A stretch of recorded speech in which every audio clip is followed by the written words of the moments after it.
सोनेरी हरणाचे फताडे फताडे पाय, सोनेरी हरणाचे फताडे फताडे पाय, आमचे हे दिसत नाही खड्ड्यात पडले. करेक्ट. पुरुष नावाच्या कॅरेक्टरची काय तुझी डेफिनेशन होती? काय होतं गणित की पुरुष कोण आहे? माझी वाढ एका मुलासारखीच झाली होती लहानपणी. मला माझे वडील छोटे केस ठेवायचे नेहमी आणि ते म्हणायचे काय फ्रॉक बिक नको घालू, पॅन्ट शर्ट घालूया तुला. त्यामुळे मी मुलांसोबतच खेळायचे, मारायचे त्यांना. इव्हन घर घर खेळायचे, त्याच्यामध्ये मी नवरा असायचे, कारण मी पैसे कमवून घरी आणायचे आणि माझे सगळे मित्र जे होते ते घरातलं जेवण बनवायचे. क्या बात आहे. माझा अनुभव जो आहे त्याच्यानुसार पुण्यामध्ये इतकं हिणवलं जातं की तुम्ही बळकट होता. माझ्या भोवताली इतकं मी ढोंग पाहिलं. लोक आपल्या खरेपणापासून इतकी पळून पळत जात राहतात लांब लांब, तर ते मला नाही पटत. त्यातून हा व्यवसाय जो की ढोंगच करायला सांगतो एका परीनं, तर तेही मला आवडत नाही.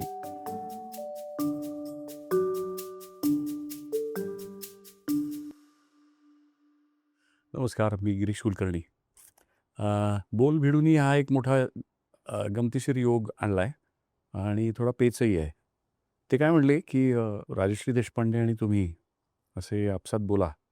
तर आता आम्ही बसलो आहे. आम्ही एकत्र नुकताच एक चित्रपट वगैरे केला, त्यामुळे एकमेकांचा सहवास जरा अतिच झाला आम्हाला.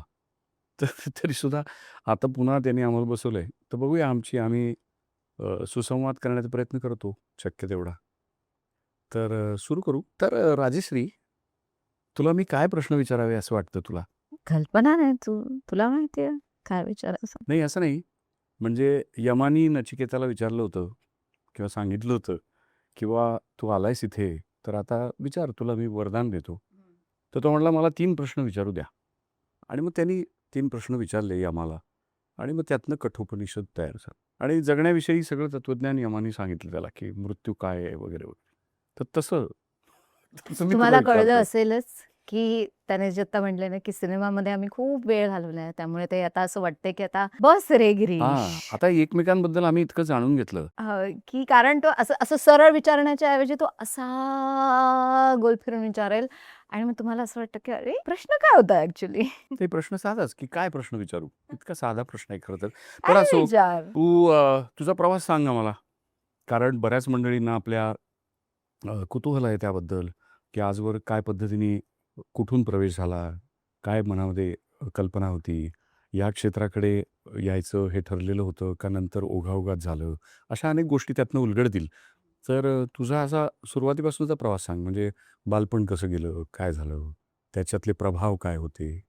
मग दिशा कशी मिळत गेली आणि तू इथवर कशी, कारण तो प्रवास मला जो माहिती आहे तो खूप विविध क्षेत्राला स्पर्श करत विविध शहरांमधनं असा तो झालेला आहे आणि त्याच्याबद्दल लोकांना माहीत नसतं आणि एकदम त्यांना असं वाटतं की अरे बापरे, हे म्हणजे काय सहजच झालं जणू काही असं असं नसतं.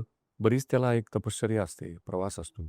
तो प्रवास आणि कुठल्याही माणसाचा ना प्रवास जाणून घेणं ही मौजेची गोष्ट असते. तर त्यामुळे आता तू शांतपणाने मला कथन कर आणि मी ते श्राव्य ऐकत तंद्री लावतो असं. प्रवास म्हणजे अ, औरंगाबादचा जन्म. अ, माझी आई आणि बाबा दोघेही गावाखेडे गावामधून आलेले आहेत. आईचे घरचे पण शेती करत होते, बाबांच्या घरचे पण शेती आणि अशा पद्धतीने. तर बऱ्यापैकी त्यांनी शिक्षण केलं होतं, त्यामुळे औरंगाबादमध्ये त्यांनी स्थायी व्हायचं असं ठरलं. तिथे औरंगाबाद म्हणजे छत्रपती संभाजीनगर. तिकडे बाबांची शेती होती. शेती करायचे बाबा, पण त्यावेळेस दुष्काळाने बरेच हालाकीचे. औरंगाबादच्या जवळपास हो, कुठे हो. जवळपास त्या एरियामध्ये शेती. आधी शेतीच होती ना तिकडे. आत्ताच बिल्डिंगी दिसायला ते लागल्या होते तुम्हाला. खरंच आहे. हां, तिथे मग एक इंडस्ट्री उभी राहणार म्हणून त्या सगळ्या शेतकऱ्यांच्या जमिनी गेल्या. त्याच्यामध्ये माझ्या बाबांची पण गेली आणि मग त्या काही वर्ष ते एक जरा हालाकीचे होते आणि तेव्हा जस्ट माझा जन्म होऊन मी त्या याच्यामध्ये होते. त्यामुळे मी वाढत असताना मी बघितलेलं आहे माझ्या घरी की परिस्थिती कशी होते जेव्हा एका दुष्काळामध्ये किंवा अशा काही इंडस्ट्रीज स्पेसमध्ये जेव्हा तुमची जमीन जाते, तेव्हा तुमचं काम करण्याचं एक हे असतं, साधनच गेलं. साधन गेलं. तर काय होतं एका माणसाचं आणि कसं आईवर पूर्ण जबाबदाऱ्या पडल्या होत्या त्यावेळेस. त्यामुळे तो एक काळ होता. मी वाढत होते, पण माझं असं होतं की मी तशी शेंडेफळ आहे घरातलं. त्यामुळे किती भावंड म्हणे? आम्ही 3 बहिणी आहोत. अरे वा. हां, तर मी तिसरी आहे आणि माझी मोठी बहीण थोडं तिला डान्समध्ये रुची होती. त्यामुळे ती बऱ्यापैकी अ, थोडंसं थिएटर, डान्स वगैरे करायची. त्यामुळे मला ती रुची आली. काय तिचं नाव? बकुल अरे डॉक्टर काय आहे. सुंदर. वा. हां, तर ती डॉक्टर आहे आणि माझी मधली बहीण इंजिनियर आहे. त्यांनी माझ्या आईचं असं होतं, की मुलींना शिकवायचं तर त्यांचं लग्न चांगलं घरी होतं म्हणजे त्यांचं भलं काही होऊ शकेल. अर्थात तो सगळ्यांचाच तो एक हे होता त्या हे काळामध्ये होता होता. आधीचा, की त्यांना काहीतरी चांगलं पायावर उभं करायचं आणि लग्न करून द्यायचं. कारण तो एक प्रोटोकॉल आहे ना आपल्या आयुष्याचा, तर त्याच्यामध्ये मी पण होते. म्हणून मग असा प्रोटोकॉलमध्ये माझ्या बहिणी पण होत्या. माझ्या आईनी हे मधल्या केलं बहिणीचं नाव होतं काय? भाग्यश्री क्या बात है. पुढे सॉरी. आणि राजश्री. पण छान आहे. बकुळ, हां, भाग्यश्री आणि भाग्यश्री आणि राजश्री माझ्या आजीने ठेवलंय नाव. मग अशा प्रवासातून माझं नाटकामध्ये हे झालं कारण शाळा लवकर सुटायची आणि मग मला कोण घेऊन येणार? तर आजूबाजूला जे काही होत होतं, म्हणजे आता एखादा डान्सचा क्लास चालू आहे, तर तिथे टाका तिला. स्पोर्ट्स चालू आहे, टाका तिला तिकडे. नाटकाचंच काही चालू आहे, टाका तिकडे. गाण्याचं चाललंय, टाका तिकडे. कारण तेवढे 1-2 तास म्हणजे आई ऑफिसमधून येऊस्तोवर कारण तेव्हा आपल्याकडे काही नॅनी नव्हत्या किंवा डे ही केअर व्यवस्था अशा नव्हती. काही गोष्टी नव्हत्या. त्यामुळे ते तिथे म्हणजे मी अगदीच लहान वयापासून मी एकटी शाळेतून यायची. तर इंडिपेंडन्स हा तेव्हापासूनच होता. बरं. आणि खेळायचे खूप. मी मुलांमध्ये म्हणजे कारण मी माझ्या आई-वडिलांना म्हणजे वडिलांच्या घरच्यांना मुलगा हवा होता. त्यामुळे मुलगा झाला नाही 4-5 सगळ्या याच्यामधून. मला एक मोठा भाऊ होता, तो गेला. त्याच्यानंतर माझी मोठी बहीण झाली, मग नंतर झाली आणखीन एक. मग परत एक काही प्रयत्नांनी मग मी झाली. त्यावेळेस थोडंसं सगळेजण हे होते, की "अरे, मुलगी झाली परत." पण त्यांनी एक्सेप्ट केलं आणि मग माझी वाढ एका मुलासारखीच झाली होती लहानपणी.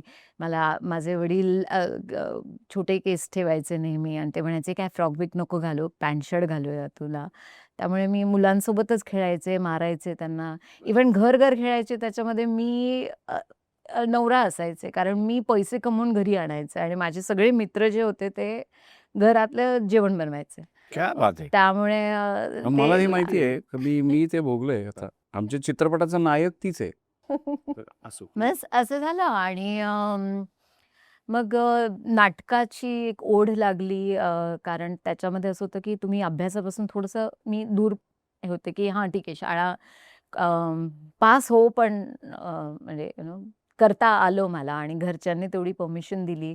चांगले नाटकाचे ग्रुप मिळाले मला औरंगाबादमध्ये. तर शाळेमध्ये पण करत होते आणि प्रायोगिक आणि व्यावसायिक दोन्ही नाटकं मी तेव्हा करायचे. हो, औरंगाबादला ते वातावरण खूप चांगलं होतं आमच्यामध्ये. खूप छत्रपती चांगलं हो. वातावरण नाटकाचं. अगदी हो. चंद्रकांत कुलकर्णी आणि हो, मंडळी. कमलेश जिगीषा, महाजन कमलेश महाजन. कमलेश होय महाजन तर सोबत मी बरेच रासू केले. वैद्य ही हो, सगळी मंडळी. हो. वाह! वाह! नंदू काळे आणि नंदू काळे. बरेच काही होते आणि मला त्याच्यामध्ये ना एक असा असा एक मोकळा श्वास मिळत होता, की माझ्या घरामध्ये जे काही चाललंय, माझ्या आजूबाजूला तिथे काय चाललंय. मी जेव्हा नाटकाच्या रिहर्सलला असायचे आणि तिथे जो एक माहोल मला मिळायचा, तो एक खूप वेगळा होता आणि असं वाटायचं, की एक स्वतंत्र दुनिया आहे ही क्राफ्ट आणि आर्टची. मी जुडो पण खेळायचे. मी टुर्नामेंटला जायचे, तेव्हा मी लोकांमध्ये, मुलांमध्ये किंवा याच्यामध्ये असायचं. तर मला असं वाटायचं, की हे खूप काही वेगळंच आहे. कारण आपण थोडंसं दूर जातो ना, ते एक मेडिटेटिव्ह स्पेसमध्ये जातो. तर ते मला जास्त ओढत होतं आणि अभ्यास करणं हा मला असं वाटत होता, की मी पास व्हावं काहीही झालं तरी. म्हणजे पुढच्या क्लासमध्ये मला जाता येईल. तर असं माझं बालपण गेलं आणि मी वयाच्या 16व्या वर्षी मग मी डिसाईड केलं होतं, की मला पुण्याला यायचं. कारण पुणं मी बघितलं माझ्या टुर्नामेंटमध्ये ज्या मुली खेळायला यायच्या, त्या पुण्याच्या असायच्या. आणि असं बघायचं मी, की अरे पुण्यातले लोकं इतकं छान बोलतात, व्यवस्थित जसं तू बोलतो ना एकदम असं मराठी व्यवस्थितवालं आणि आम्ही आपले खेडेगावातले लोकं आणि त्याचा ना आणि-पाणी, लोणी म्हणून मला तसंही हे करायचं. त्यामुळे ते असं आणि व्यवस्थित वागायचे, व्यवस्थित राहायचे आणि असं खूपच छान बोलायचं आणि मला असं वाटायचं, काय छान बोलतात हे सगळेजण. फारच एकदम असं म्हणजे राहतात पण इथे छान आणि सगळं टूथब्रश हे ते सगळं व्यवस्थित पाकीटमध्ये ठेवायचं आणि आम्ही आपलं कुठेही ठेवा, काही करा, सगळे एकातच कोंबा आणि आय डोंट नो ते एक प्रकारचं असं एक हे होतं. सो मी आईला म्हटलं की मला पुण्यात शिकायचं आहे. तर मी कशीबशी 12वी केली आणि मी पुण्यामध्ये मी म्हटलं की मला आई म्हटली होती की तू डॉक्टर इंजिनियर तर होऊ शकणार नाही कारण कमी मार्क मिळाले. बरोबर. लॉ तरी कर ॲटलीस्ट. अच्छा. तर मग मी सिम्बायोसिस लॉमध्ये मी आले आणि मी मी पहिले सगळं बघून घेतलं होतं की काय आहे काय नाही. तर स्पोर्ट्स कोटामध्ये मला तिथे ॲडमिशन मिळाली. त्यामुळे मला माझ्या घरच्यांना ₹1 सुद्धा द्यावा नाही लागला. जुडोमुळे. जुडोमुळे. मी सगळे माझे मला आणखी नाही आठवत, मी सगळे माझे सर्टिफिकेट्स आणि मेडल सगळे एकत्र केले कारण मी नॅशनल पण खेळले होते. मी सगळे एकत्र केले. मी त्या ऑफिसमध्ये गेले आणि मला आणखी नाही आठवतं की मी ते असं मुजुमदार सरांच्या समोर ठेवलं आणि म्हटलं मला पाहिजे. मला इथे शिकायचं. हेच शिकायचं. इथे शिकायचं. म्हणजे मी तिथे मला त्या सिम्बायोसिस कॉलेजच्या तिथे उभी राहिले आणि माझी आई मला बघून म्हणते, "काय पोरी आहे तिकडच्या. नको गं, जाऊ दे आपण घरी जाऊया. आपण आपल्या घरी तिकडे शिकूया." मग पण तू ते तिथे धाडसाने आले. तिथे केलंस. तो शिरकाव करून घेतलास. तो शिरकाव केला आणि मग मी तिथून माझी पुण्याची सुरुवात झाली. पुण्याची सुरुवात झाली. मग पुण्यात काय घडलं? पुण्यात काय घडलं म्हणजे पुण्यात मी नाही म्हणजे नाटक एक धागा होता. धागा होता तो औरंगाबादमध्ये खूप चांगला होता. कारण मी नाटक, डान्स, मी एका ऑर्केस्ट्रामध्ये पण डान्स करायचे. ते पण खूप मला म्हणजे खूप काही शिकायला मिळत होतं मला. व्यावसायिक? व्यावसायिक. अरे क्या बात! आणि मी लावणी करायचे. अरे! हो. बरं. आणि मी म्हणजे अशा माझ्या हे होते मैत्रिणी डान्सर्स होत्या त्याच्यामध्ये त्या फडावर नाचायच्या. बरं. आणि तिथून 1-2 जणी आले. मी लहान होते. जे ऑर्केस्ट्रा ग्रुप होता तो बेसिकली त्यांना एक डान्सर कमी होती. तर मी गणपतीमध्ये डान्स करायचे ना आमच्या याला कॉलनीमधल्या. तर ते म्हणाले की "अरे 1-2 शोज काढशील त्यांना ₹500 मिळेल तुला." तर तसं मी ते त्या ऑर्केस्ट्रामध्ये पण डान्स करायचे. तर मी असं खूप काही करायचे आणि मग पुण्यात आल्यानंतर थोडंसं मग सर्व्हायव्हल आलं कारण इथे सर्व्हाइव्ह कसं होणार ना. आईने आधी सांगितलं की आपल्याला नाही परवडत बाबा. तर मला एक पार्ट टाईम जॉब मिळाला 2 मुलांना सांभाळायला. तर मी 2 मुलांना डान्स शिकवायचे. 2-4 तास घरात सांभाळायचं त्यांना आणि मग त्यांच्याकडून ₹1500 मिळायचे ते माझ्या हॉस्टेलची फीस भरायचे. नंतर मला एका ॲडव्हर्टायझिंग एजन्सीमध्ये एक क्लायंट सर्व्हिसिंग म्हणून जॉब लागला. मग मी तिथे एक 2-3 वर्ष काढली. तोपर्यंत माझं ग्रॅज्युएशन झालं. तर आईने फक्त एवढं म्हटलं होतं की "बाबा तू शिक. मला माहिती आहे की आमची ऐपत नाही तुझं बघायला, पण म्हणून तू तुझं शिक्षण नको सोडू. मी काहीही करून तुला पैसे पाठवेल." पण मला माहिती होतं की त्यांची किती हालाकीची वेळ होती. कारण माझी बहीण मेडिकलला होती, दुसरी इंजिनिअरिंगला होती. तर अशा पद्धतीने मग मी ॲडव्हर्टायझिंगमध्ये बरीच वर्ष केली. मग एक दिवस 7-8 वर्षानंतर एक दिवस असा झाला की मला खरंच श्वास घेता येत नाहीये. की मला नाही पटत आहे हे काय काम चाललंय. मी काय करतीये? मी का करतीये? आणि याच्यातून मी काय शिकतीये? मला काहीच नव्हतं. सो मला असं जाणवलं की बस झालं आता हे. मला जे आवडत होतं कारण मी ॲज अ एंटरटेनर मला खूप आवडायची. कारण मग लोकांना जेव्हा मी डान्स करून दाखवायची किंवा एखादं स्किट करून दाखवायची किंवा मिमिक्री करून दाखवायची. तर लोकांच्या चेहऱ्यावरचं जे हसू होतं किंवा त्यांचा जो जॉय होता तो माझ्यासाठी खूप मोलाचा होता. मी one fine day I left my corporate job आणि खूप सारे पैसे, खूप सारं काम आणि मी मुंबईला आले. अच्छा. हां, आणि मग मुंबईमध्ये बरेच वर्ष काम केल्यानंतर मला गिरीश कुलकर्णींसोबत काम करायचा मौका मिळाला. नाही पण मुंबईमध्ये बरेच वर्ष काम केलं ते ॲडव्हर्टायझिंगमध्ये केलं का? नाही. मुंबईमध्ये मी सिनेमामध्ये गेले. पण ते सांग ना म्हणजे ते असं कसं काय गंमतशीर झालं नसणार? अरे म्हणजे बाप! त्याला तो जो स्ट्रगल आहे. पण एक पहिलं त्याच्या अगोदर वकिलीचं शिक्षण घेत असताना तू जाहिरात क्षेत्रात कुठे गेली अचानक? कारण तिथे कॉलेजमध्ये एक हे लावलं होतं नोटीस बोर्डवर की क्लायंट सर्व्हिसिंग पाहिजे आणि त्याच्यासोबत एक हे मिळेल सनी मिळेल. सनी म्हणजे ती आधीची ती गाडी होती. गाडी येत होती. हो. मला ते मी खालचं वाचलं म्हणलं सनी मिळेल. आणि म्हणलं चला ₹1,500 तिथेही मिळत होते, पण सनी मिळेल. मी म्हटलं मग त्या सनीचे एक ₹500 एक्स्ट्रा जर खरं घेतली आहे. तर असं तसं म्हणून मग ते मला असं वाटत होतं की ₹2,500 मिळतायत. मग त्या याने मी म्हटलं की क्लायंट सर्व्हिसिंग काय असतं मला माहित नव्हतं. करेक्ट. पण मी म्हटलं शिकून घेईल. हो. मी माझं असं नेहमीच असतं की असं मी घेते ते आणि मग नंतर शिकायला सुरुवात करते. पण त्या मुलाखतीत तू मुलाखत ती पार पाडलीस. मग ती मुलाखत झाली असेल ना तुला ती नोकरी देताना? हो, हो, हो, हो. त्यांना ते जमवून आणा. हां, कारण ती एक छोटी एजन्सी होती. तिच्याकडे 1-2 क्लायंट होते आणि तिला असं कोणीतरी हवं होतं जे सगळीकडे फिरेल. म्हणजे मी क्लायंटकडे पण जायचे, मी पेपरवाल्याकडे पण जायचे, मी डिझायनरकडे पण जायचे, मी कॉपीरायटरकडे पण जायचे. ती छोटीशी जागा होती. मी ऑफिस पण साफ करायचे. मी चहा पण आणायचे, चहा बनवायचे पण. त्यामुळे मी हे सगळं काम असं कोणीतरी हवं होतं जे सगळं काम करेल आणि मला आवडतं असं की मी जर एक ठरवलंय की मला काही शिकायचं आहे, तर मग मी त्याच्यामध्ये हे नाही करत की मला हेच करायला पाहिजे. हे का मी करू, मग ते का करू आणि हे का करू? मला असं वाटतं की हा प्रत्येक एक भाग आहे शिकण्याचा आणि मी मराठी मीडियमची आहे. म्युनिसिपॅलिटी शाळेमध्ये तशी शिकलेली आहे. त्यामुळे मला इंग्लिशचा एक पण येत नव्हता त्यावेळेस. आणि इकडे जेव्हा मी नाटकांच्या ग्रुपमध्ये जायचे, तेव्हा मला बरंच लोकं थोडंसं असं होतं, की तुम्हाला ना अशी लोकं भेटायला पाहिजे, जे तुम्हाला सांभाळून घेतात बरोबर. आणि तुमच्या सोबत चालतात आणि तुम्हाला एम्पॉवर करतात याच्याप्रमाणे.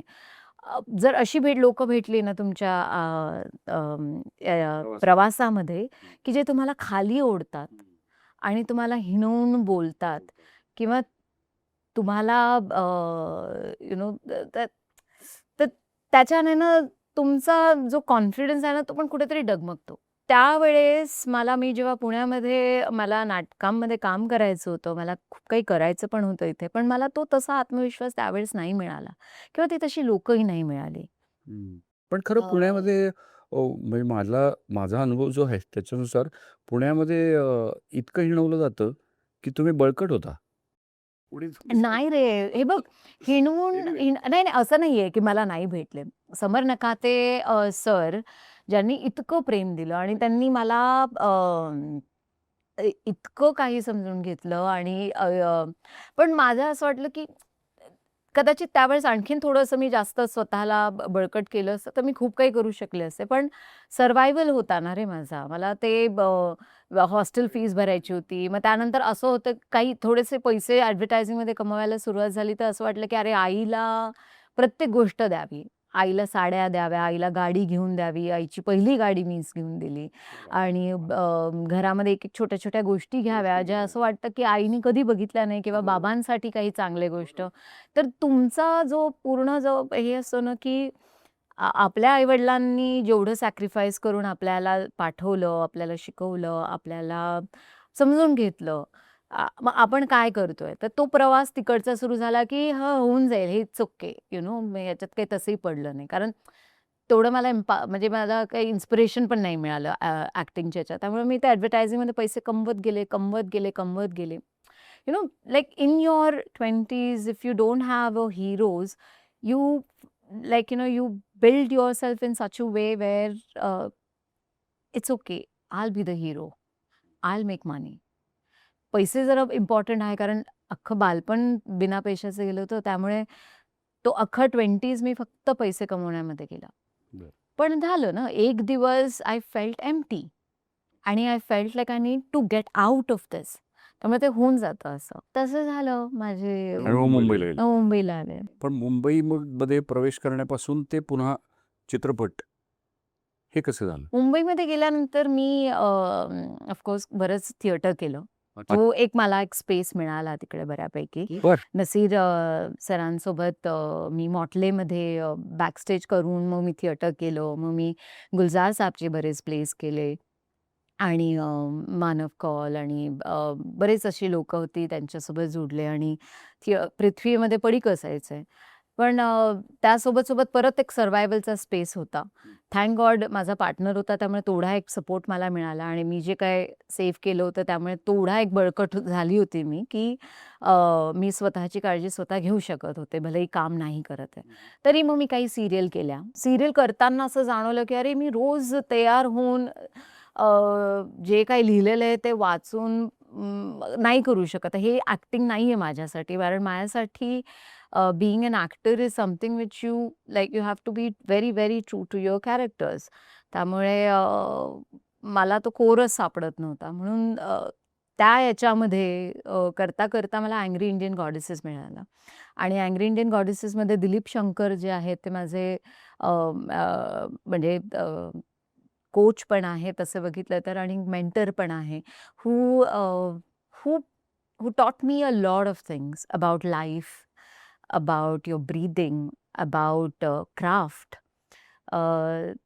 त्यामुळे त्यांनी आणि असे बरेच लोकं even Nalin also, pan Nalin आणि अशी काही चांगली लोकं भेटत गेली आणि मग त्यांनी मला खूप इन्स्पायर केलं. आणि मग माझा सिनेमा परदेशात गेला. मी मोठ्या-मोठ्या फेस्टिव्हलमध्ये गेले आणि then then there is then here I am असा झाला. वाह! म्हणजे हे लोकांना बऱ्याचदा माहीत नसतं त्या प्रवासातले खाचखळगे, हे ताण-तणाव किंवा ओघात जगत असताना जो एक ओघ असतो जगण्याचा, त्याच्यात तुम्हाला खरोखर झोकून द्यायचं असतं. असं म्हणत राहतो आम्ही, की आम्ही खूप आयुष्याला आकार-विकार दिला. पण तसं काही फार नसतं. ओघाओघात गोष्टी घडतात, पण ध्यास असावा लागतो. तो हो, तुझ्या ठायी दिसून येतो ते आहे. किंवा तुला ते एक पण ही जी आयडेंटिटी तुला सापडली एका परीनं नंतर, म्हणजे त्याच्यात नाटकाचा भाग होता जास्त? नाटकाचा ही भाग समजूत मग पक्की व्हायला सिनेमामध्ये जेव्हा मी यायला सुरुवात केली ना, त्यावेळेस सोशल वर्क पण माझ्या आयुष्यात आलं. कारण अँग्री इंडियन गॉडेसेसमध्ये 2013ला शूट करताना असे बरेच प्रश्न निर्माण झाले बायकांचे किंवा त्यांच्या आयुष्याचे किंवा आयडेंटिटीचे किंवा आणि त्यामुळे त्याच वेळेस मी बऱ्याच ठिकाणी हे पण होते, व्हॉलंटिअर पण करत होते. मी शेल्टर होममध्ये, ट्रॅफिक शेल्टर होममध्ये मी बरंच काम करायचे. त्यामुळे अशा बऱ्याच मुली आहेत ज्या रेस्क्यूड आहे. तर त्यांच्यासोबत मी जाऊन गप्पा मारायचे आणि समजून घेण्याचा प्रयत्न करायचे. आणि बरेच असे वेगवेगळ्या क्षेत्रामध्ये मी वेगवेगळ्या सेंटरमध्ये मी काम करायचे. तर तो एक जो प्रश्न होता, की खरंच काय किती आर्ट हा समाजाचा अ, तो आहेच आहे भाग. आर्ट हा समाजाचाच भाग आहे. पण तो कितपर्यंत समाजाला मदत करतोय? कारण आपण एवढी 100 वर्ष झाले आपण डॉक्युमेंटरीज बनवतोय प्रत्येक याच्यामध्ये किंवा सिनेमे बनवतोय प्रत्येक कॉजसाठी. पण जर आज ॲक्शनवर जर बघितलं तुम्ही किंवा समाजामध्ये बघितलं तर आजही तोच दुष्काळ 100 वर्षांपासून तसाच आहे आणि आजही त्याच्यावर खूप कमी काम केलं जातं. कशाचा दुष्काळ? म्हणजे दुष्काळ म्हणजे जे शेतकऱ्याच्या गावाखेडे गावामधला जो दुष्काळ अच्छा, अच्छा. आहे किंवा अशा प्रत्येक अर्थाने. म्हणजे त्या वेगवेगळे एक म्हणजे बरं. प्रत्येक वेगवेगळ्या गोष्टी म्हणजे आता आपण कुठलेही म्हणजे फ्लडवर असेल किंवा दुष्काळावर असेल किंवा बायकांच्या प्रॉब्लेम्सवर असेल. आपण सिनेमे बनवतो की असं नका करू किंवा तसं काय करा हे ते गोष्टी. जो तू बरेच वेळा तुझ्या ह्याच्यामध्ये म्हणतो की आपण जो संवाद साधतोय. तो लोकांपर्यंत पोहोचतोय का नाही पोहोचत आहे किंवा तो पोहोचल्यानंतर त्याचं काय करतात लोकं? तर मला असं नेहमी वाटतं की ते पोहोचतं लोकांपर्यंत, पण त्या इन्फॉर्मेशनचं ते काय करतात? Are they becoming a better human being or they are like तेवढ्या वेळेपर्यंत फक्त मजा आली तुम्ही बोललात. चांगलंय चला वगैरेच. हां, तेच.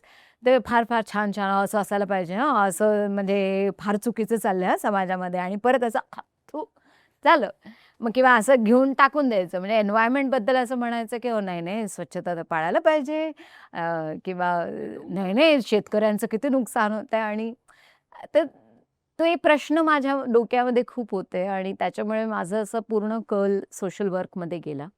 तू भेटला मला त्यामध्ये ज्याच्यामुळे अ, मी काही वर्ष काम केल्यानंतर नभांगण हे माझं जे एन-जी-ओचं नाव आहे ते गिरीशने दिलेलं आहे. मला आणखी नाही आठवतं. मला वाटतं 2016 का 17ला शूट करायला आला होता मुंबईला आणि आम्ही असंच बोलत होतो आणि मी त्याला असंच बळबळ करत मी सांगत होते माझ्या गोष्टी, की हे झालं, मग ते झालं, मग गावामध्ये असं झालं, मग मी पाण्यावर काम केलं तर त्यांनी असं बोललं आणि तो असं शांतपणे ऐकत होता आणि मी त्याला हे पण म्हणत होते, की "अरे, पण पैसे कसे जमवायचे माहिती नाही. मग मी विचार करतीये, की एक संस्था रजिस्टर करून टाकावी, नाहीतर कसं होईल?" आणि तो ॲज अ व्हेरी काय म्हणतात त्याला, एक जबाबदार माणसासारखं सांगत होता मला, की "हे बघ, सांग मला आता हां, कसं?" म्हटलं, "अरे मला नभं नाव खूप आवडतं, आपण त्याच्यावर ठेवतो." म्हणाला, की "मग ठीक आहे, मी तुला एक तर थांब सांगतो मी तुला काय करायचंय, कसं करायचंय." So he guided me a lot. आणि आय थिंक ना आयुष्यामध्ये अशी लोकं जेव्हा भेटतात ना, तेव्हा तुमचं असं एक एक वाट तुम्हाला चांगली भेटते आणि तू मला भेटलास आणि तू मला नभांगण ची एक वाट दाखवली आणि मी तू नाव दिलं फक्त. हां, नाव दिलं, पण हे बघ कसं माहिती का, नाव दिलेलं आहे, पण तू ऐकायला तयार होतास त्यावेळेस. येस. खूप कमी लोकं असतात जे तुमचं ऐकायला तयार होतात. आणि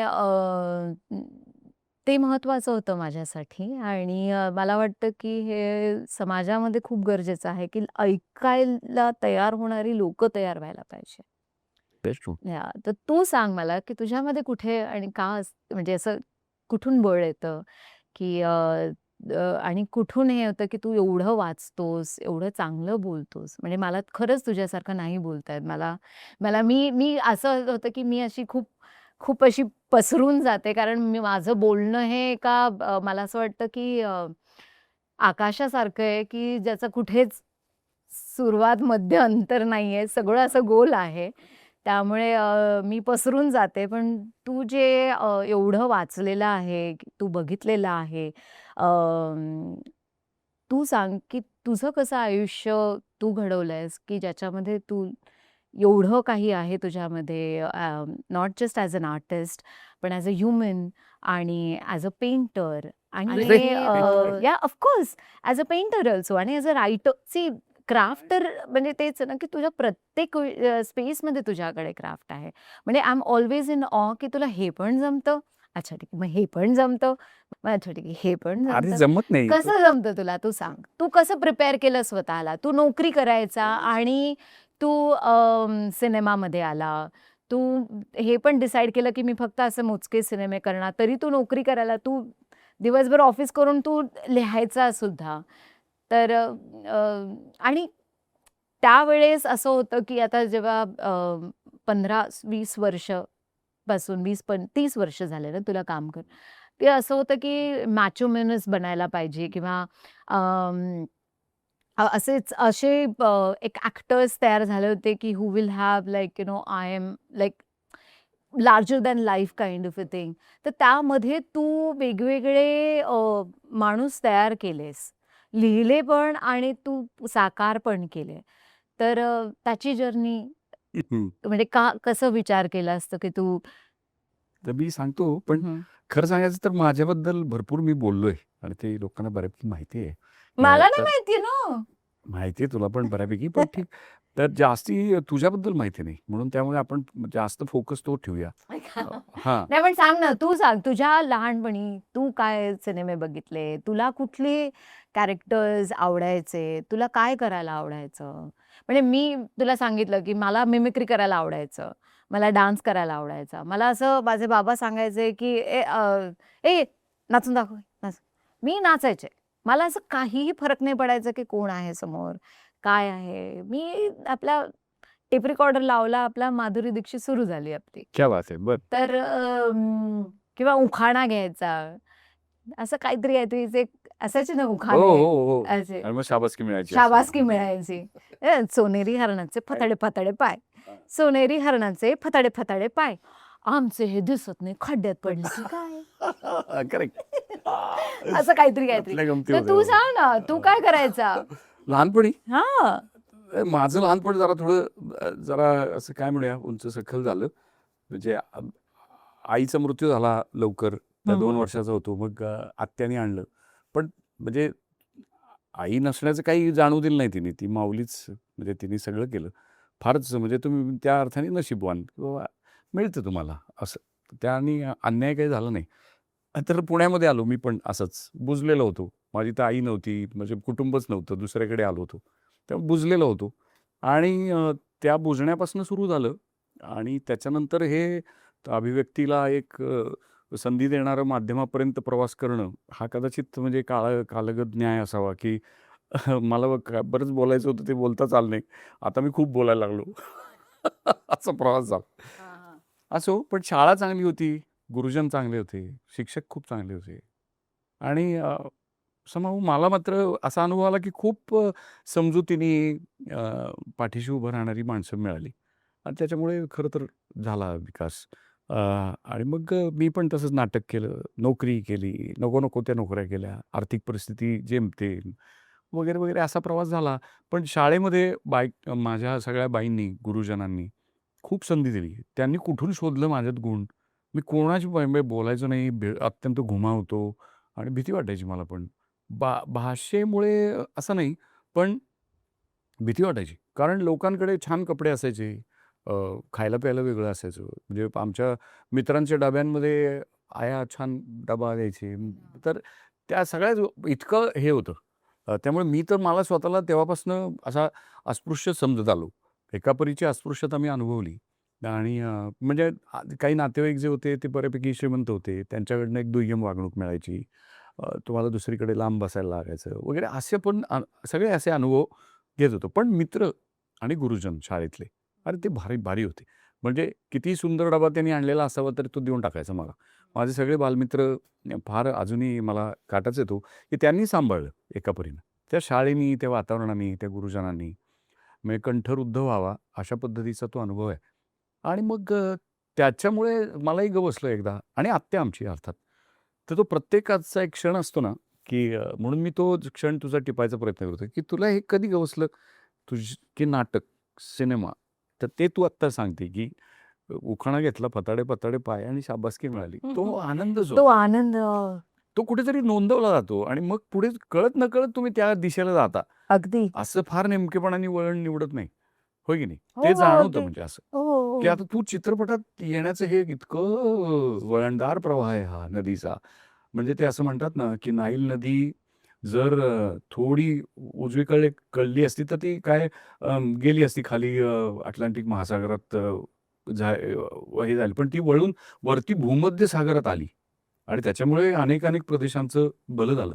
तर हे जे आहे, की त्या नदीने काय वळण घ्यावं आणि कसं घ्यावं ही फार हां. माणसाच्या परीची गोष्ट आहे. तर तसं माझ्याही बाबतीत झालं. शाळा, कॉलेजामध्ये नाटक आणि ह्याचं झालं. अ, तर आणि हे मला असं खूप वेळा खूप लोकांशी बोलताना जाणवतं बरं का. हं. रिसेंटली मी रेमो डिसूझांबरोबर गप्पा मारत होतो. हां. तर त्यांनी असंच किस्सा सांगितला. काय? ते म्हणले, "मी पण असंच एक साफ-सफाई टाईपचं काम करायला जायचो. एक व्हिडिओ लायब्ररी होती एअर फोर्स स्टेशनमध्ये जामनगरला आणि तिथे वेगवेगळ्या कॅसेट ठेवलेल्या असे व्हिडिओ कॅसेट. ते लावायचं. तर माझा मित्र होता म्हणे, त्याचं ते काम होतं साफ मी जायचो तिथे. तर तिथे एक दिवस मायकेल जॅक्सनची एक कॅसेट होती. हं, हं, हं, तर ती लावली. थोडा वेळ होता म्हणून गपचूप नाही का पोरं त्यांना हं. ते अलाउड नव्हतं, पण ते लावलं त्यांनी आणि ते बघितलं. हं. इतकं म्हणे काहीतरी वेगळंच वाटलं. हं.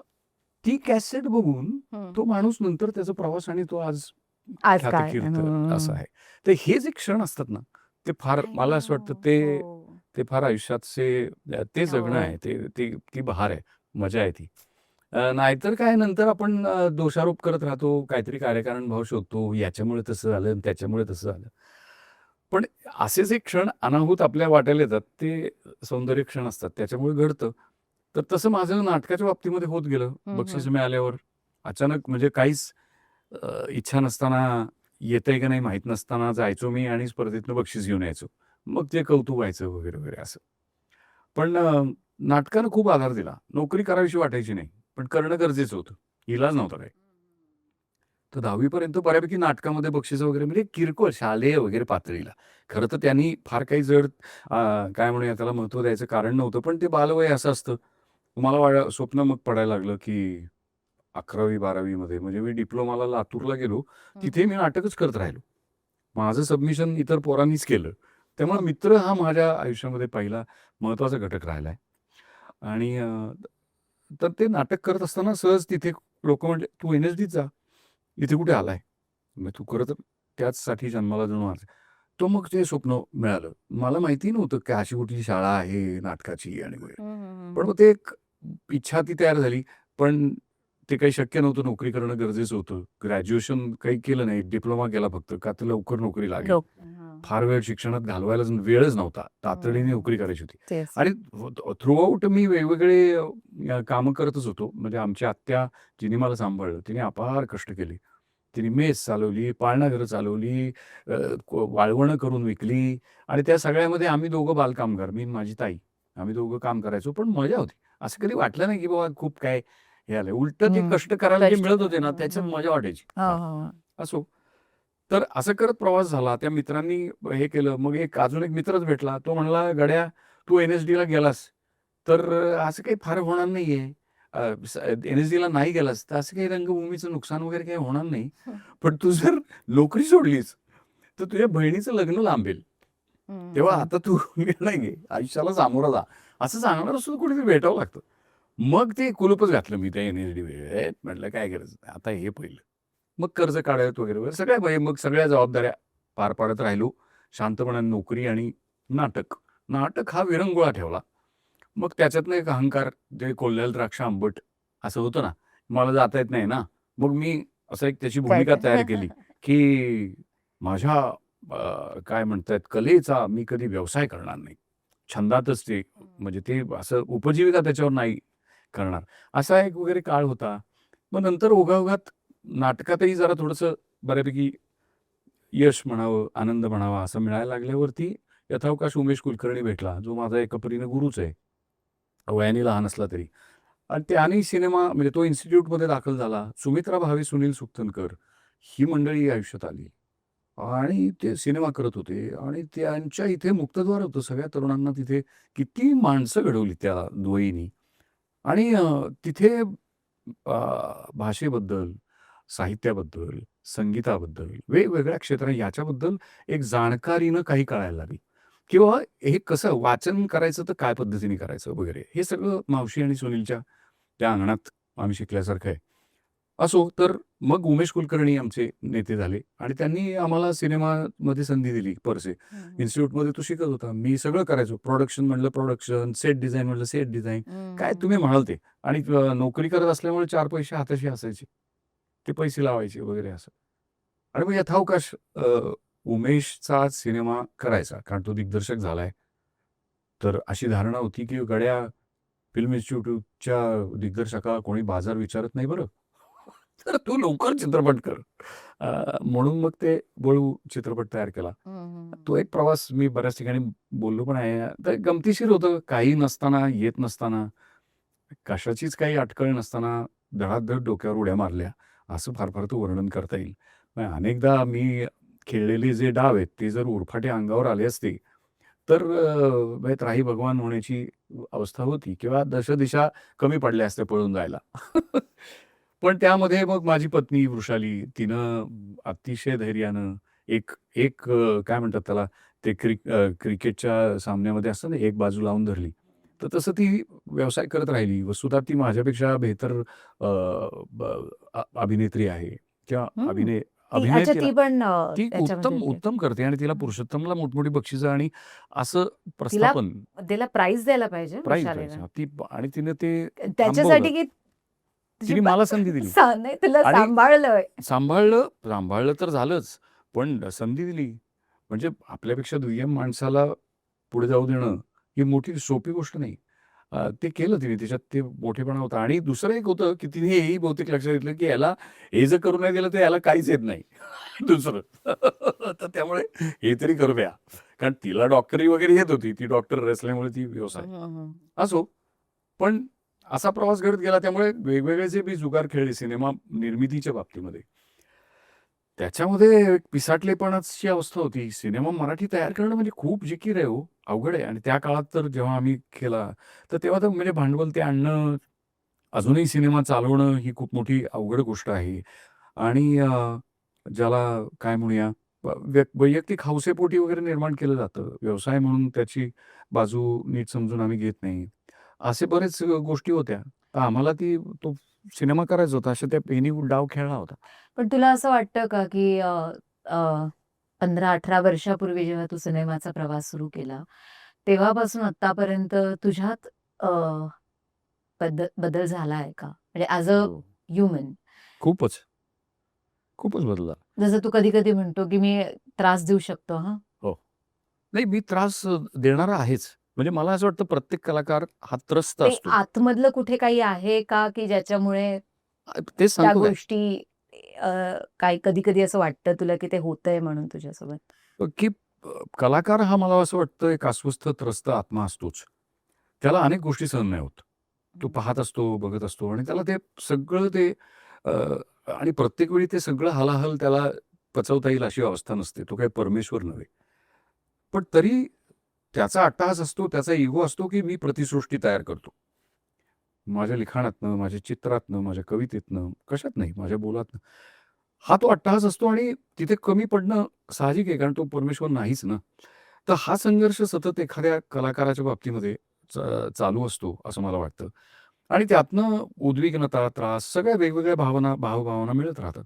अमन धपके आलेलं ली प्रसन्नता पण त्यात असते. कोणी माणूस भेटलं तर छान वाटतं असं. पण हा सगळा टर्मोइल ज्याला काय म्हणूया, उलथापालथ सगळी आतमध्ये घेऊन तुम्हाला जायचं असतं आणि त्याच्यातनंच तुम्हाला कधी कोणाला माया देणं, कधी कोणाला आधार देणं असंही करायचं असतं. पण त्याचबरोबर तुम्ही अनेक लोकांना दुखावत असता, त्रास देत असता.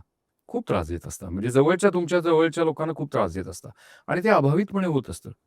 तर या सगळ्याचा एक अ, पूर्वी कधी पासंगच नव्हता. म्हणजे समजायचंच नाही, की आपण आपल्यामुळे लोकांना त्रास होतोय. आता फक्त फरक एवढाच झाला, की आता कळतं मला, की अरे, आपण त्रास देतोय. अ, आणि मग त्याची भरपाई करता पण येऊ तुला शकते. असं नाही वाटत का, की then you will burn that bridge? Or you must have नाही बर्न्ड तसं नाही, नाही. सम तसं ब्रिज? तसं भीती नाही वाटत. तसं नाही कधीच वाटत? नाही वाटत. हं. त्याचं कारण आंतरिक जे कनेक्शन असतं ते फार म्हणजे शब्दाच्या, वागणुकीच्या फार परे असतं आणि तो संवाद, आंतरिक संवाद माझा म्हणजे माझी तीच इच्छा राहिलेली आहे, की तसा असावा. कारण शब्दांनी फार काही होत नाही. असो तर असं सगळं करत इथपर्यंत येणं झालेलं आहे. तर अशा वेळी आणि ढोंग आवडत नाही मला. म्हणजे मी जो आहे तो आहे. स्वीकारा, टाकून द्या, जसं आहे तसं. म्हणजे कारण तेवढं तेच आयुष्याने शिकवलं. कारण माझ्या भोवताली इतकं मी ढोंग पाहिलं. लोकं म्हणजे आपल्या खरेपणापासून इतकी पळत जात राहतात लांब-लांब. तर ते मला नाही पटत. त्यातून हा व्यवसाय जो की ढोंगच करायला सांगतो एका परीनं, तर तेही मला आवडत नाही. म्हणून मी कमीत कमी काम करतो. म्हणजे शक्य तेवढं मोजकं आणि गिव्हन अ चॉईस मी काहीच करणार नाही. पण तरी करत राहतो. असा तो एक विरोधाभास चालू असतो. असो पण आत्ता या निमित्ताने म्हणजे बाप्याच्या निमित्ताने अजून एक गमतीशीर गोष्ट समोर आली, की बाबा आम्ही किती गोष्टींना नाही म्हणत असतो आणि त्याला कुंपणाबाहेर ठेवतो, वेगवेगळ्या कारणांनी. पुरुष असेल तर तो स्त्रीला म्हणतो, "तू बाहेर." स्त्री असेल तर ती पुरुषाला म्हणते, "तुला कळतच नाही." अ, असे 1 ना 2 म्हणजे या अगदी प्राथमिक ह्याच्यापासून अ, हा भेदाभेद आहे. बाप्या ही गोष्ट अशी आहे मला असं वाटतं, की तिने मला हे खूप चांगल्या पद्धतीने शिकवलं, की तुला आवडत नसू दे, पण म्हणून तू ते सत्य नाकारू नाही शकत. आणि हा विषय घेऊन मग त्याला लिंगबदल शस्त्रक्रिया असं एक निमित्त त्यांनी घेतलंय आमच्या लेखक दिग्दर्शकांनी. पण सांगायचा प्रयत्न वेगळा केलाय. फार मोठं माणूस पण त्यांनी द्यायचा प्रयत्न केला त्या चित्रपटातनं आणि त्यामुळे मला असं भरून झाल्यासारखं झालं आणि त्या भूमिकेला मी खरा उतरेन का नाही याचा संघर्ष माझा पूर्ण अ, त्या चित्रपटाच्या प्रवासात चालू होता, की मी याला पुढे नाही पाडणार. हा माणूस फार चांगला आहे. तो जो त्याचे पात्र आहे, फारच बहारदार माणूस आहे आणि असं मला लिहिताही येणार नाही आणि असं मला साकारताही येणार नाही कदाचित. म्हणजे तो जो काय आत्मविश्वासाचा अभाव तो होता. पण तू असं होतीस तिथे आत्मविश्वासाने ठासून भरलेली. म्हणजे मला नेहमी जाणवतं, की तू ज्या पद्धतीने तिथे झगडा करत होती. तू झालं, देविका झालं, श्रीकांत झालं.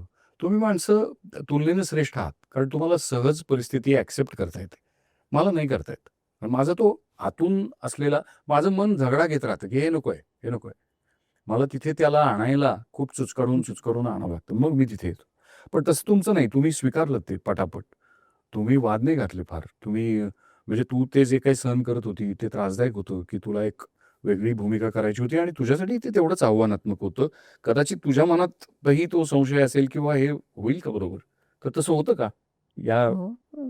म्हणजे रोज होतं मला मला नेहमी वाटायचं की मी बरोबर करतीये का? मी बरोबर बोलतीये का? मी बरोबर रिस्पॉन्ड करतीये का? कारण ते माझ्यासाठी खूप सेन्सिटिव्ह कॅरेक्टर होतं आणि असं होतं की जे माझ्या आयुष्यामध्ये कदाचित नाही होणार. करेक्ट.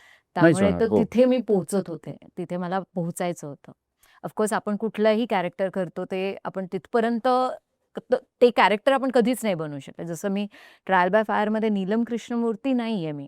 पण मी नीलम कृष्णमूर्तीपर्यंत पोहोचण्याचा पूर्ण प्रयत्न करते, की ज्याच्याने मी तो अख्खा तिचा जो टर्मॉईल आहे किंवा तिचं जे आयुष्य आहे किंवा तो जो तिचा संघर्ष आहे पूर्ण आयुष्याचा, तो माझ्या पात्रांतून दाखवावा. कारण माझ्यासाठी महत्त्वाचं हे असतं, की फक्त त्या लिहिलेलं काय आहे, हे मी करायचं माझं एक हे नसतं. ते लिहिण्याच्या पूर्वी त्या त्या सीनच्या पहिले त्या माझ्या पात्राने काय केलं असेल किंवा त्याच्यानंतर काय केलं असेल, तर ते मी खूप विचार करते याच्यामध्ये, की काय होत असेल, काय नाही होत असेल. त्यामुळे तो एक मला मला आवडतं त्या जर्नीमधून. म्हणून मी पण खूप कमी काम करते. कारण असे एकतर पात्रच लिहिलेलं जात नाही आणि thankful like I am really grateful to Sameer Tiwari who thought about it आणि Muktal who stood with all of us to produce the film. कारण असे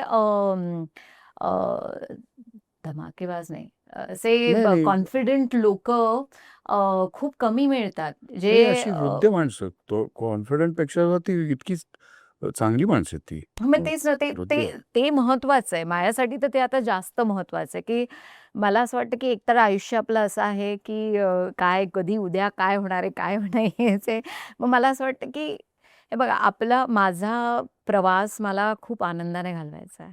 मला अ, पैसा हा एक बाय प्रॉडक्ट आहे त्याचं आणि ते मिळालं तर चांगलंच आहे आणि I want respected space in that. पण मला ना चांगली लोकं पाहिजे. मला चांगलं काम पाहिजे. मला काहीतरी छान मजा येतीये त्याच्यामध्ये असं असायला पाहिजे. असं नाही की मी 24 तास म्हणजे सीरियस काम करते तर मी सीरियसच बसतेय. नाही, इनफॅक्ट मी सीन झाल्यानंतर I am the most fun person on set किंवा माझ्या व्हॅनिटीमध्ये डान्स-बिन्स होत असतं पूर्ण वेळ.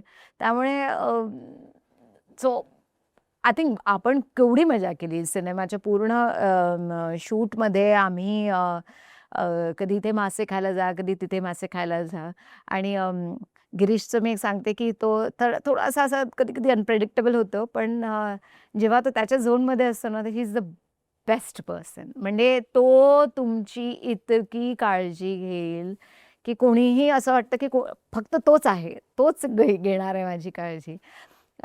त्यामुळे पण हां, कधी-कधी असंही करतो तो, की असं वाटतं, की चहा निघून जावा. हं. नाही, हो, असं अगदी की हे बरोबर आहे आणि तसं होतच असतं. कारण त्याचं ओझं पण तयार होतं. तुम्ही पात्र खूप त्या म्हणजे एका परीने जगताना सुद्धा आम्ही पात्रच ते पण करत तेच असतो. असतं ना रे, अरे मला वाटतं, की हे आयुष्य आहे ना, हे आपण आणि किती म्हटलं तरी आपण एक क्रिएचरच आहोत याचे आणि आपण प्रत्येक ह्याच्यातून जाणारच आणि मी त्याच्याकडे फक्त या पद्धतीने बघते, की हां, किती मला तुझा जर सपोज राग आला असेल, तरी मी ते समजून घेण्याचं आणि तुझ्यापर्यंत पोहोचण्याचं मी पूर्ण हे करेल. कारण communication is the key. Is the key. कारण जर कम्युनिकेटच नाही केलं आणि आतच ठेवलं, तर त्याच्यामध्ये भरणा होते आणि मग ते असं होऊन जातं, की ते घुसमट खूप होते. घुसमट होते ती. मग मग असं वाटतं, की अशी लोकं का हवे? बरोबर. तर पण मला मला हे संवादाचं तू फार महत्त्वाचं आणलायस मुद्दा. आजचं जे जगणं आहे, याच्यामध्ये मला असं वाटतं, की या संवादाला जागाच नाही उरली. म्हणजे बघा, की हे तंत्रज्ञान, भांडवल जे काय असेल, राजकीय ध्रुवीकरण, या सगळ्यामध्ये माणसं भांडायलाच निघतात.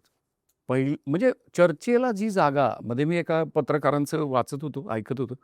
इराणी पत्रकार बाई, त्या म्हणल्या, की आता काय झालंय जगामध्ये, 2 माणसाचं भांडण असो अथवा 2 देशांचं असो, मध्यभूमीच निघून गेली. चर्चेचं मेज नावाची जी गोष्ट होती, ती निघून गेली.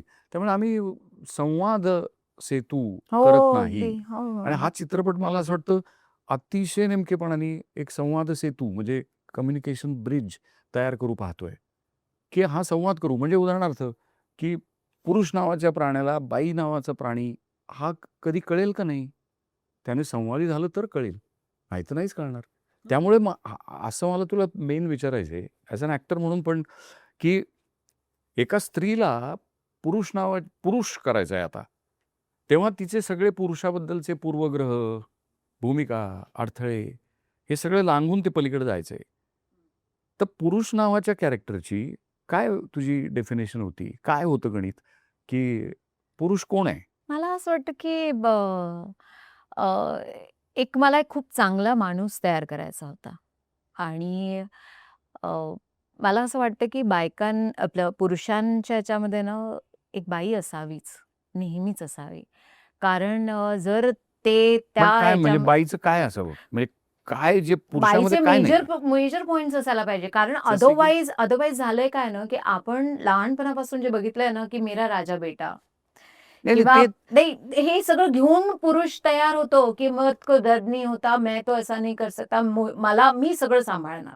बरं, मी इकडे हेड होणार. बरं. मी मेन आहे इथे. हो. माझं चालणार. हो, पण मी ते त्याला बोलणार. त्याला सगळं हे त्याच्या आयाबायांनी मग मी शिकवलंय. तेच म्हणतेय ना, की हं. हे जे लहानपणापासून बघत आलेलं आहे किंवा शिकत आलेला माणूस आहे, तर त्या माणसाला अ, हे बघ एक वेळ अशी येते, की जेव्हा त्या माणसाला पण कळायला पाहिजे, की हे ते जे काही घेऊन फिरतोय ते, नाही, नाही आहे माझा ना, प्रश्न ते असा होता, की नॉर्मली मग कुठल्याही मी तेच बाईशी म्हणतेय ना. बोलताना तिला पुरुषाबद्दल आड्याच असतात आणि पुरुषाशी बोलताना बाईबद्दल आड्याच असतात. म्हणजे पूर्वग्रह असतात असे. हा विचार तू म्हणजे आता मला त्या ज्या गोष्टीबद्दल आडी आहे ते करायचं आहे ना. पण असं जरुरी नाहीये ना रे, की मला पुरुष म्हणजे मी एक पुरुष म्हणजे मी फक्त पुरुषाच्या त्या सगळ्या गोष्टी घेणार आहेत असं नाही. मी पुरुष बनतीये. तेच ना, पण म्हणजे काय? हाऊ डू यू डिफाईन पुरुष? तेच मी विचारतोय. How do I define? I हां. थिंक इफ तो अगदी आदर्श या असेल, आदर्श आदर्श आदर्श असेल तो व्याख्या असेल, पण एक तरी. तो एक म्हणजे त्या सगळ्या क्वालिटीज ज्या बायकांच्या आहे, एक चांगलं मनुष्य बनण्याच्या आहे, त्या सगळ्या त्या पुरुषामध्ये मी घालेल. तसा मी नाही, पण पुरुष बनेन. पण म्हणजे थोडक्यात असं तुला असं अपेक्षित असतं का, की कारण बऱ्याच वेळा मी सांगते ना, की as a woman I am saying that there are tons of things it's very difficult की the people around me, the men around me don't understand. नाही, नाही, ते ज्या ठीक आहे. बायका जास्त चांगल्या समजू शकतात. ते सगळं ठीक आहे. पण असं पुरुषही म्हणतील. तर मुद्दा असा, की म्हणजे सगळं जग स्त्रियांचं असावं का? असं नाहीये ना. हां, मग दोन्ही ते असावे. आता ते का असावे? असं तेच मी म्हणतोय. सगळेच असावे. म्हणजे ते पण असावे जे या दोघांच्याही परे आहेत. नाही, नाही, अ, पण म्हणून त्यामुळे तू पुरुष नावाच्या कॅरेक्टरची व्याख्या कशी करते? हाच माझा प्रश्न आहे. म्हणजे व्याख्या मला म्हणजे मी समजून ते घ्यायचंय, की हां. स्त्रीचा दृष्टिकोन काय? पुरुषाकडे बघण्याचा? ऑफ कोर्स एम्पॅथेटिक एक चांगला मनुष्य, समजदार, समजून घेणारा, ऐकणारा आणि कुठल्याही प्रकारच्या इगोचा अ, हे नाही व्हावा.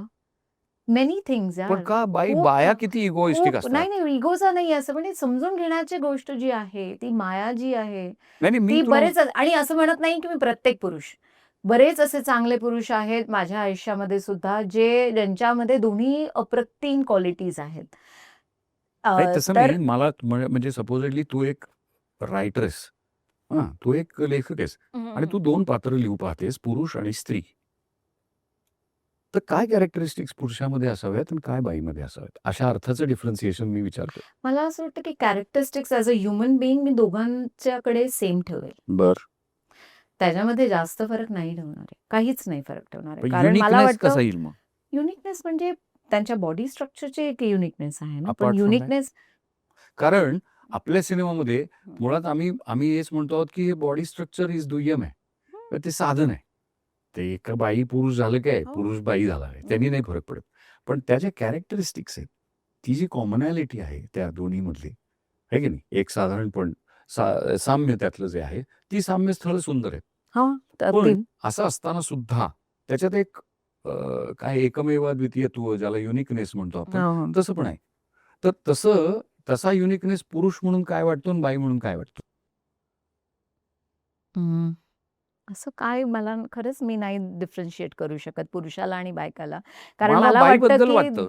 नाही मा मला वाटतं दोन्ही सेम एका कॉइनचे भाग आहेत नाही, नाही आणि ते ते सगळं आहे सेमच गं. राहतील ते नेहमीसाठी. सगळं आहे.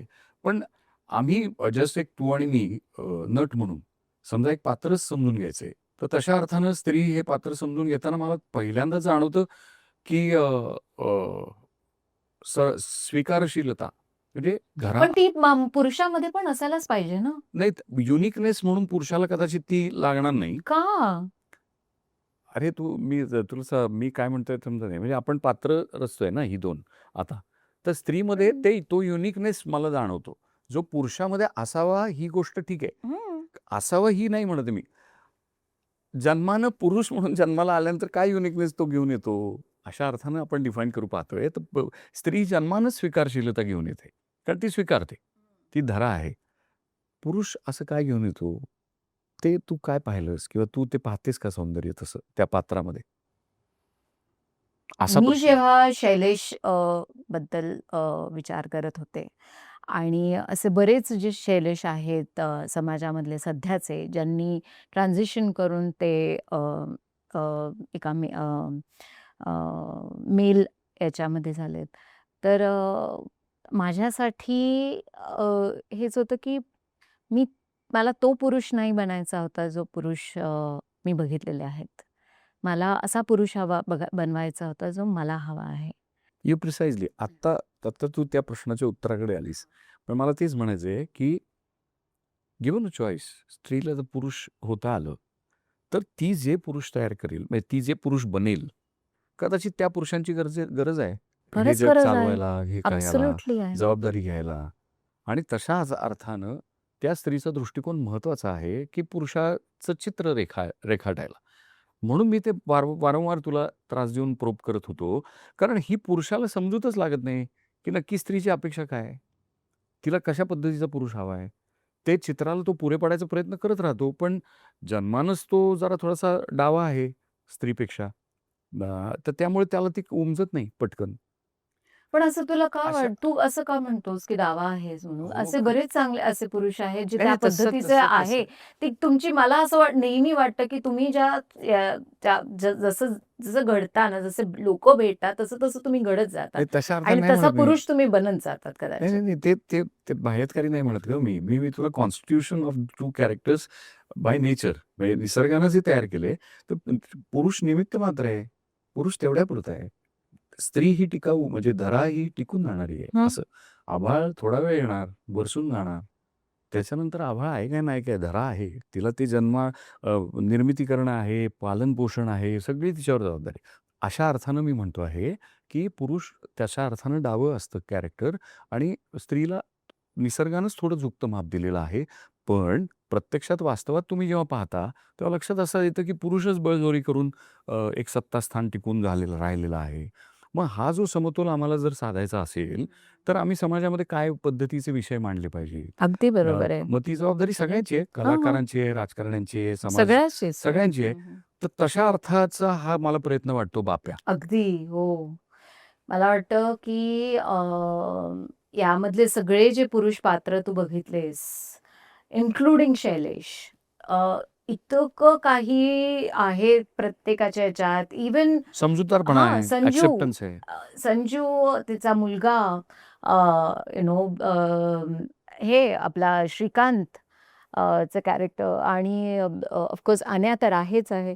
पण असे बरेच कॅरेक्टर्स जे तुम्ही बघितले अ, तर ते एक युनिकनेस घेऊन येतात आणि असं जाणवतं आणि आता तुम्ही तशा त्याच्यात बायकांचे कॅरेक्टर्स बघा त्याच्यामधले ते हाऊ दे आर म्हणजे विशाखा मला असं वाटतं की Vishakha must be the first person who must have accepted it. पण हां, ठीक आहे. तो जेलसी एक पार्ट आहे तो it's a part of the this thing पण ते एक आहे कुठेतरी की तर मी मगाशी जे बोलता म्हणालो, की मला असं लिहिता येईल का नाही? तर ते खरंच आहे. मला या लिखाणातलं हेच जाणवतं, की एक पुरुष जेव्हा पुरुषांची रेखाचित्र रंगवतो, तेव्हा तो स्त्रीचा परामर्श घेतो, की तिला काय आवडेल, कशी आवडेल, अशी तो पुरुषच लिखाण ते करतो. ही मौज आहे. आणि मग त्याच्यानंतर तो ज्या स्त्रिया लिहितो, त्याच्यामध्ये तो एक बॅलन्स साधतो. तो काही आदर्श तिथे ठेवत नाही. म्हणजे हो. कोणी स्त्री कदाचित आक्षेप घेईल, की जेलसी कशाला दिली त्या कॅरेक्टरला. पण तरी तो ते ठेवतो. हं. त्यातच त्या पुरुषाची अपूर्णता पण दिसते आणि असा तो एक मेळ आहे, असं मला ते प्रतीत होतं बाप्याची संहिता आणि म्हणून त्यातलं सौंदर्य असं टिकून राहतं. आणि ते सगळंच्या सगळं पुन्हा त्यांनी चित्रित पण केलं. म्हणजे लेखक म्हणून मला एकदा संहिता लिहून झाली की दमायला होतं एवढं, की मी म्हणतो की आता हे शूटिंग कशाला करा पुन्हा. झालं मी ते पाहून. पण तसं नाही केलं त्यांनी. ते वर्ष 2 वर्ष झटत राहिले समीर तिवारी आणि त्यांच्या मागे त्यांच्या म्हणजे आमची वृषाली जशी होती तशीच मुक्तल आहेत, की हा हातबट्ट्याचा नवरा खेळ करतोय. त्यानं त्रास मला होणार आहे. पण तरीसुद्धा तेच ते ते तुला धरा पण आहे. सांभाळलं. ते धरा पण. नाही मला समीर तिवारींनी सांभाळलं. म्हणजे त्यांच्यात ते बाई पण चांगलं आलेलं आहे. तर ह्या एकंदरीत काय असतं तुम्ही एकमेकाला त्रास देत, ढकलत पुढे जाण्याचा प्रयत्न करत असता, समजूत वाढवायचा प्रयत्न करत असता, शक्य तितके काटे गाळून टाकायचा प्रयत्न करत असता. असं सगळं असतंच. तो प्रवास असतो आणि म्हणून मजा आहे ह्या पद्धतीच्या उपक्रमाचा भाग असणं. अशा सिनेमाचा भाग होणं म्हणून मला आवडतं. एक व्यावसायिक गणित आखलेलं आहे, सगळं व्यवस्थित आहे आणि मग तिथे तुम्ही जाऊन तिथे बसा आणि मग तुमचं तुमचं करा आणि घरी जा. बाकी तुम्ही काही हे करू नका. असं नाहीये इथे. इथे असं आहे की या तुम्ही सांगा, हे तुमचंही पान वाढलेलं आहे. तुम्ही सांगा, हे बरं झालंय का? बरं दुसरं करायचं का? चला दुसरं करू. अरे ही कुठली स्वीकारशीलता आहे? हे धिस इज त्यामुळे असंच काम असायला पाहिजे पण ते माहितीये का? हे असा विश्वास देणार आहे ना. म्हणून तो सिनेमा पाहिल्यानंतर म्हणजे मी त्याच्यासाठी प्रचार प्रसिद्धीसाठी एवढा अ, वेळ तेवढ्यासाठी देतोय, की माणसांना हे सौंदर्य कळावं आणि ते कसं पाहायचं आहे. तर तो हं. चित्रपटगृहात तो चित्रपट पाहिल्यानंतर असं भरून जे येतं, बरं वाटतं, की अरे हे विश्व अजूनही माणूस बनायला उपयुक्त आहे. म्हणजे आम्ही कितीही निसर्गाचा ऱ्हास करू, एकमेकाचा दुस्वास करू, पण तरीसुद्धा काही माणसं हे टिकवायचा प्रयत्न करतायत आणि कलेचं हे काम आहे असं मला वाटतं. आणि खूप त्यामुळे महत्वाची आहे कला. Hats off to Sameer Tiwari, hats off to Rajshree Deshpande, Devika Daftardar, Shrikant Yadav, आमचा अ, आपला डी-ओ-पी? मुलगा अरे नाव संजू? संजू. हां. संजूचं नाव हां. नावच एक मला कसला तू? अरे नाव सांग ना त्याचं. तू सांग. तुझा पोरगा? आर्यन, आर्यन. आर्यन. अरे यार. हां. आर्यन, हं. आर्यन वेंगजी आणि तो गुणवान आहे हां. तो खूप सिनेमात का दिसतो आता आजकाल. फार भारी हां. मस्त काम करतो आणि काही त्याचं हे नाही. हं. मी त्याच्याकडनंही शिकत होतो. त्याचं नाही कुठलं इव्हन असं हे काय नाही म्हणजे काय सराव केलाय कुठं काय काही नाही. तो आपलं ऐकायचं. हो का? करू केलं. नाही पण आणि याच्यासोबत मला असं वाटतं की टीमला पण खूप आहे. कारण बाप्प्या बनवण्यासाठी हो, ते जे रूपांतरण केलं ते फार मेकअप, हेअर चांगलं काम केलं माझे त्यांनी. सुभाष दादा आणि पूनम पूनम, आणि कॉस्ट्यूम कल्याणी कल्याणी. इतकी साथ दिली यांनी. कारण 2 तास लागायचा मला तयार व्हायला आणि ते सतत माझ्यासोबत असायचं कारण माझं अख्खं ते बांधलं गेलं असायचं पूर्ण इथे आणि मध्ये-मध्ये मला श्वास घेता नव्हता येत, तर ते माझ्यासोबत सतत स्वतः यायचे यायचे. ते परत थोडं परत लूज थोडं हो करायचे काय नो. आणि तो एक त्रास होता, पण मला असं वाटतं, की जेव्हा आता मी सिनेमा बघते आणि असं वाटतं जेव्हा लोकांपर्यंत तो पोहोचतोय, तर खूप आनंद होतो, की आपण जेवढी मेहनत केलेली आहे, ती कुठेतरी खलासी येईल त्याची बुवा. फळाशी येईल. आणि अशा प्रकारचे अनेक सिनेमे बनतील, अशा प्रकारचे असे अनेक प्रोड्युसर लाइक मुक्तल तयार होतील, की आणखीन सिनेमे बनवूया. अदरवाईज बघ ना रे, अतिशय फॉर्म्युला बेस्ड फिल्म्स आणि सीरीज बनतात, जे कथेला धरून नाही चालत आणि ते कुठेतरी दुसरीकडेच जातात. त्यामुळे बाप्प्या हा चालायला पाहिजे जास्तीत जास्त. कारण unfortunately box office is the most important part याच्यामध्ये. पण मला असं वाटतं, की आम्ही पोहोचायला पाहिजे लोकांपर्यंत. आम्ही एक संवाद करू पाहतो आहोत. आम्ही अतिशय प्रामाणिकपणे लोकांशी बोललो आहोत. हां. आणि असे माझा तरी अनुभव असा आहे, की तुम्हाला जेव्हा चित्रपट आवडतो ना, अगदी मनापासून, तेव्हा लोकं त्याला प्रतिसाद देतात. आणि हा तर सिनेमा असा आहे, की सहकुटुंब, सहपरिवार सगळ्यांनी एकत्र जाऊन बघावा, मित्रमंडळींना घेऊन जावं आणि आनंदून परत यावं. तर अशी अवस्था तुम्हाला नक्की प्राप्त होईल. तर ते 15 मेला तुम्ही लक्षात ठेवा, 15 मे, की 15 मे, 15 मे, 15 मे. सगळीकडनं उभ्या महाराष्ट्रात प्रदर्शित होतो आहे चित्रपट, तर तुम्ही आवर्जून जाऊन ते बघा. असं होतं आता म्हणजे मला असं वाटतं की चर्चेच्या शेवटाकडे येताना अ, हेच आहे हाशील त्याचं, की म्हणजे कितीही बोललं, किती अख्खी गीता सांगितली, तरी सरतेशेवटी ती जगून जोपर्यंत आचरणात आणत नाही, तोवर काही खरं नाही. असं असतं, होय की नाही? तर त्यामुळे तत्त्वज्ञानं असतात, माणसाची बडबड असते. त्यातलं वावदूकपण, वायफळपण काढून टाकायचं असेल तर आचरणात काहीतरी आणावं लागेल. तुमच्याकडनं आदर्श ठेवायला लागेल. तुम्ही जसं गावाखेड्यात जाताय, आपलं हिरोईन पण बाजूला ठेवता, मातीत मिसळता, त्या माणसात मिसळता, निसर्गात मिसळता. तसं माणसाला पुन्हा पुन्हा करावं लागेल. कष्टाकडे जावं लागेल, जमिनीवर बसावं लागेल, झाडाला मिठी घालावी लागेल, असं सगळं करावं लागेल. आणि त्याच्यातनं कदाचित नव्या-नव्या अशा पद्धतीच्या गोष्टी, ज्या सर्वसमावेशक आहेत, ज्या सगळ्यांना म्हणजे आता कुठला चित्रपट करावा असा जो सगळा पेच आहे, त्या सगळ्यामध्ये उत्तम आशय निर्मिती कशी करावी याचा वस्तुपाठ एका परीने आपल्यापाशी आहे आता. तर या मंडळी सगळेजण मस्त मजा करू आणि राजश्री देशपांडेंचा एक असा अनवट अभिनय तुम्हाला पाहायला मिळेल. होय की नाही? जरूर या.